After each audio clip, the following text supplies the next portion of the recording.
ಸ್ವರ್ಗಸ್ಥರಾದ್ರೂನಲ್ಲ, ಬಡ್ಡಿ ಮಗ ಕುಡಿದಿದ್ದ ಶಟದ ನೋಡೋರು. ನಾವು ಸತ್ತ ಮೇಲೂ ಒಳ್ಳೆ ಭಾಷೆಯನ್ನ ಬಳಸಿಕೊಳ್ಳಬೇಕಾದ್ರೆ ನೀಟಾಗಿ ಎಲ್ಲರಿಗೂ ಬೇಕಾಗಿ ಬಾಳಬೇಕು. ಆವಾಗ ಶಬ್ದ ಕೂಡ ನಮಗೆ ಒಳ್ಳೆ ಸಿಗ್ತದೆ. ಮರಣ ಹೊಂದಿದ, ನಿಧನ ಹೊಂದಿದ, ಅಸ್ತಂಗತನಾದ, ಸಾವಿನಲ್ಲೂ ಕೂಡ ಕನ್ನಡದಲ್ಲಿ ಒಳ್ಳೆಯ ಶಬ್ದ ಆ ವ್ಯಕ್ತಿಯ ಮೇಲೆ ಅವಲಂಬನ ಆಗಿರ್ತದೆ. ಅದಕ್ಕೆ ವ್ಯಕ್ತಿತ್ವ ಬಹಳ ಮುಖ್ಯ ಅಂತ ಹೇಳ್ತಾ, ನೀವೆಲ್ಲ ಪುಲ್ಲಿಂಗ ಸ್ತ್ರೀಲಿಂಗ ಕೇಳಿದ್ದೀರ, ಇವು ನಿಮಗೋಸ್ಕರ ಮಾಡ್ಕೊಂಬಂದಿರೋದು. ಇದೊಂದು ಹೇಳಿ ನಾನು ನರಸಿಂಹ ಜೋಶಿ ನಿಮಗೆ ಕೈ ಕೊಡ್ತೀನಿ. ಪುಲ್ಲಿಂಗ ಸ್ತ್ರೀಲಿಂಗ ನಿಮ್ಗೆ ಏನ್ ಗೊತ್ತು? ಹೆಣ್ಣು ಸ್ತ್ರೀಲಿಂಗ, ಗಂಡು ಪುಲ್ಲಿಂಗ, ಇಷ್ಟೇ. ಮೇಜು ನಪುಂಸಕಲಿಂಗ. ಇಲ್ಲಿ ಎಷ್ಟು ಅದ್ಭುತವಾಗಿ ಮಾಡಿದ್ದಾರೆ ಕನ್ನಡದಲ್ಲಿ ನೋಡಿ. ಪುಲ್ಲಿಂಗ ಆಯ, ಇನ್ಕಮ್ ಪುಲ್ಲಿಂಗ, ಖರ್ಚು ಸ್ತ್ರೀಲಿಂಗ. ನಾವು ಕಳಿಸೋದು ಅವ್ರು ಖರ್ಚು ಮಾಡೋದು. ನೆಕ್ಸ್ಟ್ ನೀವೇ ಹೇಳಬೇಕು. ಗೊರಕೆ, ಏನ್ ವಿಶ್ವಾಸ ನಮ್ಮ ಗಂಡಂದ್ರ ಮೇಲೆ ನಿಮಗೆ. ಗೊರಕೆ ಪುಲ್ಲಿಂಗ, ಕನಸು ಸ್ತ್ರೀಲಿಂಗ. ಹೊಟ್ಟೆ, ಹೊಟ್ಟೆ ಕಿಚ್ಚು,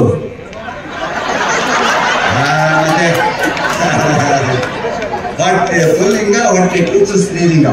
ಆಕಳಿಕೆ ಪುಲ್ಲಿಂಗ, ಬಿಕ್ಕಳಿಕೆ ಸ್ತ್ರೀಲಿಂಗ. ಕಡಲೆಪುರಿ,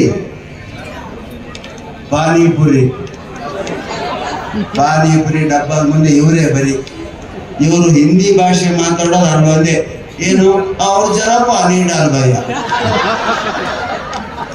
ಆಲ್ಕೋಹಾಲ್. ಏನ್ ಹೆಮ್ಮೆ ನೋಡಿರಿ. ಫೆವಿಕಾಲ್ ಸ್ತ್ರೀಲಿಂಗ. ತಲೆ ಪುಲ್ಲಿಂಗ, ತಲೆ ನೋವು. ಚರ್ಚೆ ಪುಲ್ಲಿಂಗ, ಹರಟೆ ಸ್ತ್ರೀಲಿಂಗ. Shaving cream, ice cream. Beer, ನಾವೇ ಬೀರು ಕುಡಿದು ಬಂದ್ರೆ ನೀವು ಕಣ್ಣೀರು. Lips, lipstick. ಮೌನ ಪುಲ್ಲಿಂಗ, ಮಾತು ಸ್ತ್ರೀಲಿಂಗ. ಮಿಂಚು ಪುಲ್ಲಿಂಗ, ಸಿಡಿಲು ಸ್ತ್ರೀಲಿಂಗ. ಒಬ್ಬಂಟಿ ಪುಲ್ಲಿಂಗ, ಜಗಳ ಗಂಟಿ. ಗಾಳಿ ಪುಲ್ಲಿಂಗ, ದೇವರ ಗಾಳಿ ಸ್ತ್ರೀಲಿಂಗ. ಹೊಗಳಿಕೆ ಪುಲ್ಲಿಂಗ, ತೆಗಳಿಕೆ ಸ್ತ್ರೀಲಿಂಗ. ಹಣೆ ಪುಲ್ಲಿಂಗ, ಹಣೆ ಬರಹ ನೀವು ಬಂದ ಮೇಲೆ ಸ್ತ್ರೀಲಿಂಗ. ಹೀಗೆ ಕನ್ನಡದಲ್ಲಿ ಮಕ್ಕಳಿಗೆ ಕನ್ನಡ ಕಲಿಸ್ಬೇಕು ಅಂದ್ರೆ ತಾಯಿದ್ರೆ ಈ ತರ ಕಲಿಸಿ ಕನ್ನಡ ಮಕ್ಕಳು ಕಲಿತು. ನಾನೇನು ಕನ್ನಡ ಹೇಳ್ತೀನಿ. ಅದಕ್ಕೆ ದಯವಿಟ್ಟು ನೀವು ಹೇಳ್ತಾ ಇದ್ದೀನಿ, ಮಕ್ಕಳಿಗೆ ಈ ತರದ ಸಾಹಿತ್ಯವನ್ನು ನೀವು ಓದಿ. ಇವತ್ತು ನಾನು ಜೋಶಿ ಮಾಮನಿ ನಿಂತು ಮಾತಾಡೋದಕ್ಕೆ ಕಾರಣ ನಮ್ಮ ತಾಯಿಯಂದ್ರೆ ಓದ್ತಿದ್ದಂತ ಸಾಹಿತ್ಯಕಾರರು. ಕಾದಂಬರಿ ತ್ರಿವೇಣಿ, ಎಂ.ಕೆ. ಇಂದಿರಾ, ಕುಶಾಲನವರತ್ನ ಈಗಿದ್ರೆ ಇಲ್ಲ. ಪುಸ್ತಕಗಳ ಮಾರಾಟ ತೀರಾ ಇಳಿದೋಗಿದೆ. ಯಾರೂ ಪುಸ್ತಕ ಕೊಳ್ಳಲ್ಲ. ಸೀರೆ ಅಂಗಡಿ ಮುಂದೆ, ಪಾನಿಪುರಿ ಡಬ್ಬಿ ಮುಂದೆ ಇರುವಷ್ಟು ಗದ್ದಲ ಪುಸ್ತಕದ ಅಂಗಡಿ ಇದೆ. ಪುಸ್ತಕಗಳನ್ನ ಕಾಣಿಕೆ ಕೊಡಿ. ಶಾಲು ಹಾರ ಹೊದಿಸ್ತೀವಿ. ಏನ್ ಮಾಡ್ತೀವನ್ನ ಎಲ್ಲೋ ಇಡ್ತೀವಿ.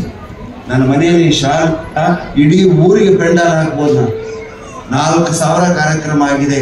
3,500 ಶಾಲೆಗಳು ಬಂದಿದೆ. ಮುತ್ತಿನ ಹಾರ. ಇವೆಲ್ಲಕ್ಕಿಂತ ಪುಸ್ತಕ ಕೊಂಡುಕೊಂಡ್ರೆ ಪುಸ್ತಕ ಉದ್ಯಮ ಬೆಳೀತದೆ, ಸಾಹಿತ್ಯ ಬೆಳೀತದೆ. ನೀವು ದಯವಿಟ್ಟು ತಿಂಗಳಿಗೆ ಒಂದಾದ್ರೂ ಪುಸ್ತಕ ಓದಿ. ನಮ್ಮ ತಾಯಿ 3 ದಿವಸ ರಜೆ ದಿನಗಳಲ್ಲಿ 2 ಕಾದಂಬರಿ ಮುಗಿಸ್ತಾರೆ. ಇನ್ನೂ ಇದ್ದಾಳೆ ನಮ್ಮ ತಾಯಿ, 83 ವರ್ಷ. ಮೈಮೇಲೆ ಪ್ರಜ್ಞೆ ಇಲ್ಲ, ಮಲಗಿದಲ್ಲೇ ಮಲಗಿದಾಳೆ. ಆಕೆಯಿಂದ ನಮಗೆ ಸಾಹಿತ್ಯ ಗೊತ್ತು. ನನ್ನ ನೆಚ್ಚಿನ ಸಾಹಿತಿ ಯಾರು ಅಂತ ನಿಮಗೆಲ್ಲ ಗೊತ್ತು. ಬೀಚಿ ಹಾಸ್ಯ ಸಾಹಿತ್ಯ ಓದಿ. ಭೈರಪ್ಪನವ್ರ ಕಾದಂಬರಿ, ನಿನ್ನೆ ತಾನೇ ನಾವು ಭೈರಪ್ಪನವ್ರ ಕಾದಂಬರಿ ಎಂತ ಅದ್ಭುತವಾದಂತ ಅವರ ಒಂದೊಂದು ಕಾದಂಬರಿಗಳು ಒಂದೊಂದು ಮುತ್ತು, ಒಂದೊಂದು ರತ್ನ. ದಯವಿಟ್ಟು ಓದು ಹವ್ಯಾಸವನ್ನು ಬೆಳೆಸಿದ್ರೆ ಮಾತ್ರ ಕನ್ನಡ ಸಂಸ್ಕೃತಿ ಉಳಿತದೆ. ಅಪ್ಪ ಅಮ್ಮ ಅನ್ನೋ ಸಂಸ್ಕೃತಿ ಹಾಕಿ ಮಮ್ಮಿ ಡ್ಯಾಡಿ ಅಡಿಗೆ ಎಲ್ಲವನ್ನ ನಾವು ಸ್ವಂತದ್ದು ಮಾಡಿದ್ರೆ, ನಮ್ಮದೇ ಅಂತ ಅನ್ಕೊಂಡ್ರೆ ನಮ್ಮ ಕನ್ನಡ ಉಳಿತದೆ. ಬೆಂಗಳೂರಿನಲ್ಲಂತೂ ಕನ್ನಡ ಹುಡುಕಾಡಬೇಕು ಅಂತ ಹಾಗಾಗಬಾರ್ದು. ಮಕ್ಕಳಿಗೆ ಕನ್ನಡವನ್ನು ಮನೆಯಲ್ಲಾದ್ರೂ ಕಲಿಸಿ. ನೀವು ಕನ್ನಡದಲ್ಲಿ ಮಾತಾಡಿ. ಕನ್ನಡದಲ್ಲಿ ಇರುವಷ್ಟು ಒಗಟುಗಳು. ಗಂಡನ ಹೆಸರು ಹೇಳ್ಬೇಕಾದ್ರೆ ನಿನ್ನ ಹಸ್ಬೆಂಡ್ ಹೆಸರು ಹೇಳಿ, ಹಬಿ ಅಂತಾರಲ್ಲ, ಹಬಿ ಹೆಸರು ಹೇಳಿ. ಗಂಡನ ಹೆಸರು ಹೇಳಬೇಕಾದ್ರೆ ಪುರಾಣದ ಸಹಾಯ ತಗೊಂಡು ಹೇಳ್ತಿದ್ರು. ಏನು ಗಂಡನ ಹೆಸರು ಹೇಳಿ ಅಂದ್ರೆ ಒಗಟ ಆಗ್ತಿದ್ರು. ಏನು ಭೀಷ್ಮಾಚಾರ್ಯರು ಶರಪಂಜರದ ಮೇಲೆ ಮಲಗಿದಾಗ ಭೂಗರ್ಭದ ನೀರನ್ನು ತಂದು ಕೊಟ್ಟದ್ದು ಗುರುಭಕ್ತಿಗಾಗಿ. ಭೀಷ್ಮಾಚಾರ್ಯರು ಶರಪಂಜರದ ಮೇಲೆ ಮಲಗಿದಾಗ ಅರ್ಜುನನು ಭೂಗರ್ಭದ ನೀರನ್ನು ತಂದು ಕೊಟ್ಟದ್ದು ಭೂಗರ್ಭದಿಂದ. ರಾಯರ ಹೆಸರು ಹೇಳುವೇನು, ರಾಯರ ಮೇಲೆ ಗಂಡನ ಹೆಸರು ನಿಮ್ಮೆಲ್ಲರ ಪ್ರೇಮಕ್ಕಾಗಿ ಜೋಡಿಸ್ತಾ ಇದ್ರು ಒಗಟುಗಳು. ಇವತ್ತು ಒಗಟುಗಳು ಹೇಳಲ್ಲ, ಅದರಿಂದ ಕನ್ನಡ ಬೆಳೀತಿತ್ತು ಅಂತ ಹೇಳ್ತಾ ಈಗ ನಿಮ್ಮ ಮುಂದೆ ರಾಜಕಾರಣಿಗಳ ದೊಡ್ಡ ದೊಡ್ಡ ನಾಯಕರುಗಳ ಧ್ವನಿಯನ್ನು ತೆಗೆದುಕೊಂಡು ಅಜಾನುಭಾವವಾಗಿರ್ತಕ್ಕಂಥ ಮಾತಿನಲ್ಲೂ ಗಾತ್ರದಲ್ಲೂ ಅದ್ಭುತವಾಗಿ ಕಾಣ್ತಕ್ಕಂಥ ನರಸಿಂಹ ದೇವರ ಅವತಾರ ಆಗಿರ್ತಕ್ಕಂಥ ನರಸಿಂಹ ಜೋಶಿ ಅವರು ಬರ್ತಿದ್ದಾರೆ. ಎಲ್ಲರ ಚಪ್ಪಳೆಗಳ ಮೂಲಕ ಸ್ವಾಗತ.